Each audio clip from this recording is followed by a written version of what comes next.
वृद्धाश्रम। रात को कार्तिक के मम्मी पापा घर आए तो कार्तिक ने उनके सामने एक अजीब सी जिद रखी थी। वो कहने लगा कि मुझे दादी दादाजी नानी और नानी जी चाहिए।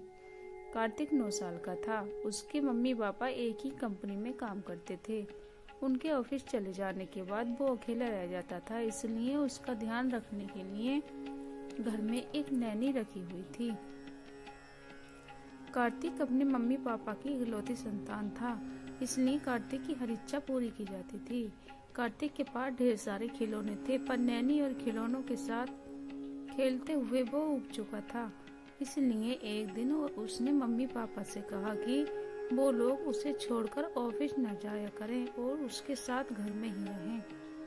मम्मी पापा के लिए ऑफिस छोड़कर घर रहना संभव नहीं था, इसलिए उन्होंने नैनी से कहा कि वो कार्तिक को पास के ही पार्क में रोज घुमाने ले जाया करे।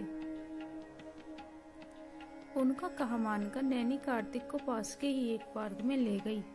शाम का वक्त था। पार्क में बहुत सारे लोग थे। वहाँ झूल लगे हुए थे जिन पर बच्चे झूल रहे थे। कार्तिक भी उन सब बच्चों के साथ झूलने लगा। झूलते हुए एक बच्चा अचानक ही झूले से गिर गया और रोने लगा।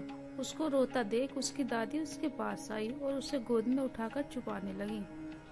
बच्चों को चुप करने के लिए उसकी दादी ने पार्क में ही खड़े आइसक्रीम वाले से आइसक्रीम में दिलवा दी। बच्चा चुप हो गया। नैनी भी कार्तिक के बिना मांगे ही उसे आइसक्रीम दिलवा दी। कार्तिक बहुत देर से उस बच्चे और उसकी दादी को देख रहा था। वो बच्चा फिर से कार्तिक के बगल में आकर झूलने लगा।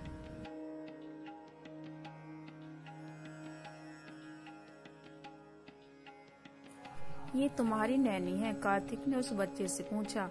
नहीं, वो मेरी दादी है, मुझे बहुत प्यार करती है, उस बच्चे ने कहा और भागकर अपनी दादी के पास चला गया। दीदी, आपकी भी दादी है? कार्तिक ने अपनी नैनी से पूछा। नहीं, मेरी दादी तो अब इस दुनिया में नहीं रही, पर नानी है और नाना जी भी, नैनी ने बताया। फिर कार्तिक और नैनी घर आ गए। रात को कार्तिक के मम्मी पापा घर आए तो कार्तिक ने उनके सामने एक अजीब सी जिद रखी थी। वो कहने लगा कि मुझे दादी दादी नानी और नाना जी चाहिए।